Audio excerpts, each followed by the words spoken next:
Oh, hi. I'm Bill, Lois's husband. Excuse my appearance.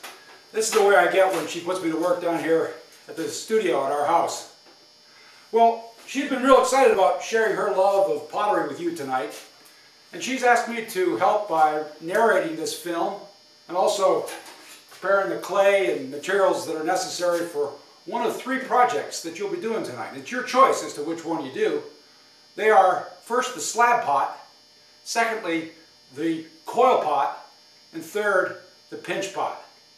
So let's watch as Lois shows us how to build each one.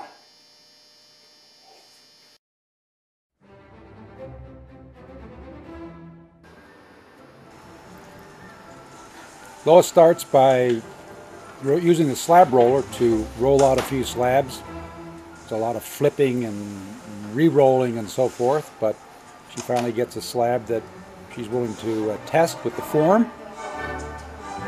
That is not quite good enough, so she's going to roll it again.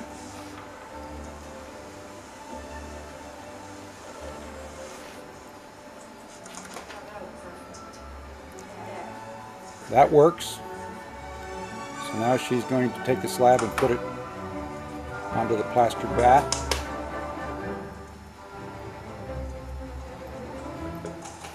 Don't bend your slab any more than that. These are the forms that you'll be using for the sides. There's the needle tool, the fettling knife for cutting, the sponge. And here's the form for the base, checking the fettling knife for the sharp side. And then cut off the excess of the slab all the way around.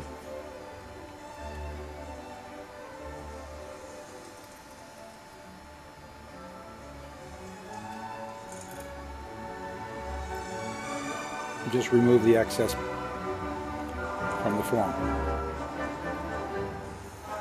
Do the same with the sides.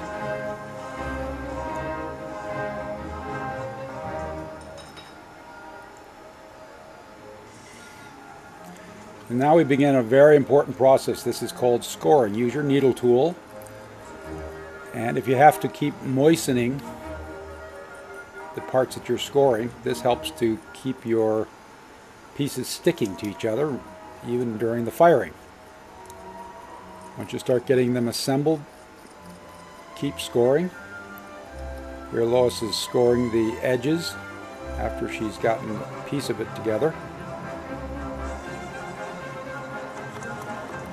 And then she uses a paddle to make sure the seal's pretty sound. And then uses a wooden tool here to just clean off the inside edges.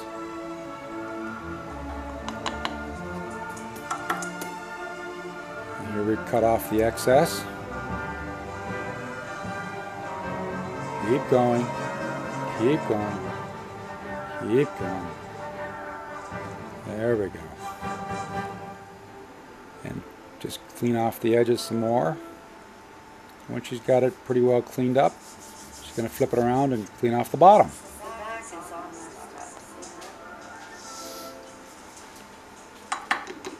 More paddling. Here she's going to kind of bevel the edges, as you can see.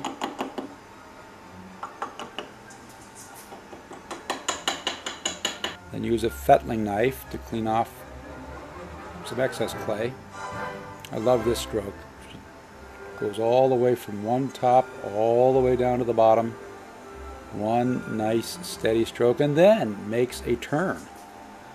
Try that. Take some real steady hands. Then cleans it up with a sponge.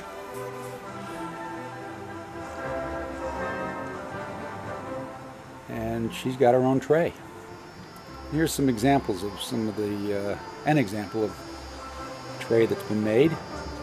Stock made this in our studio. Pretty nice job.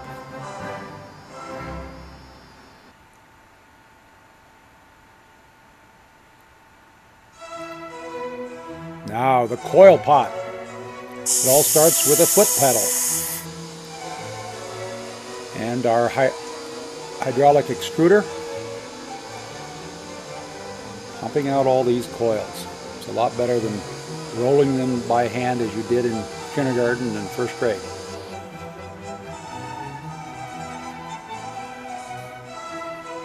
And they have to be covered with plastic. And use the coil base cutter, as Lois is using it here.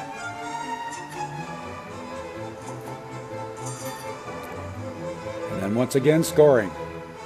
You may get tired of seeing these pictures because there's a lot of scoring. Keep it moist and then rescore, and then put on the coil.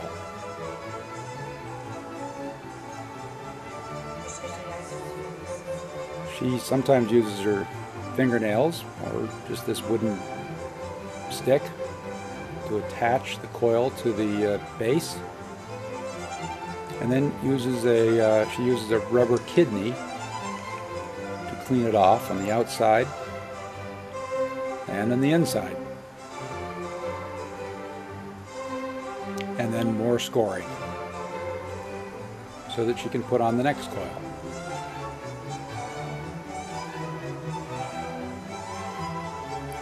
And more cleaning with the kidney until she can turn it over. And just like the case of the slab pot, clean off the bottom.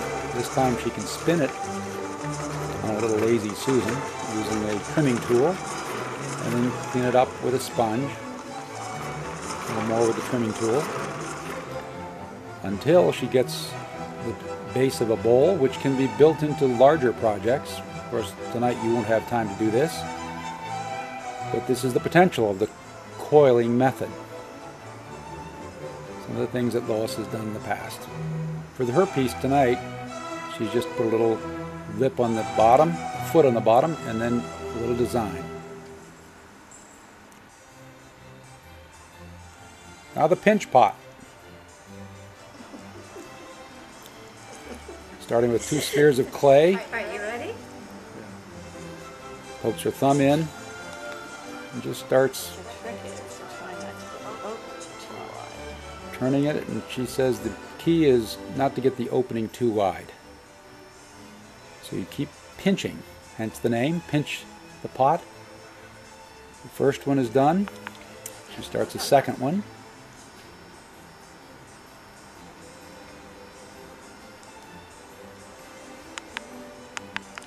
So she's got 2 done. Then she puts them together.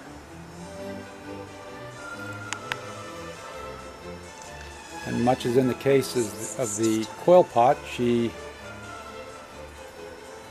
pushes the clay together to make a seal, and then kind of bounces it to start forming a shape.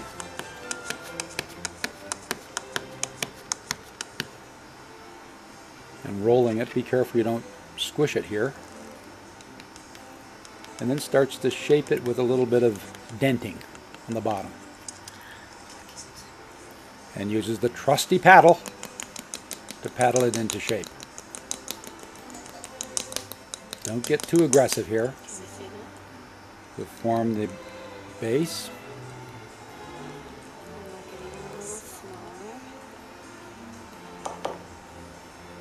And she uses this tool to make the hole in the top.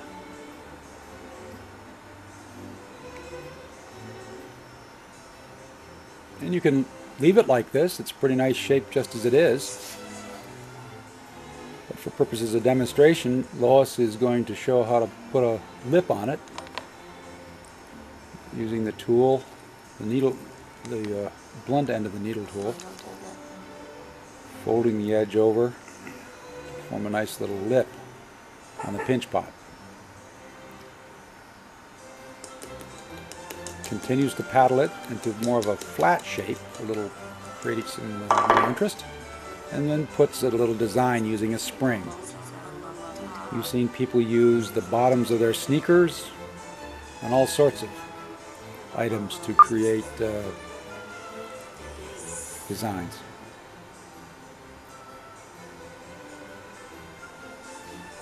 And this is the pot that Lois made some time ago. Same method.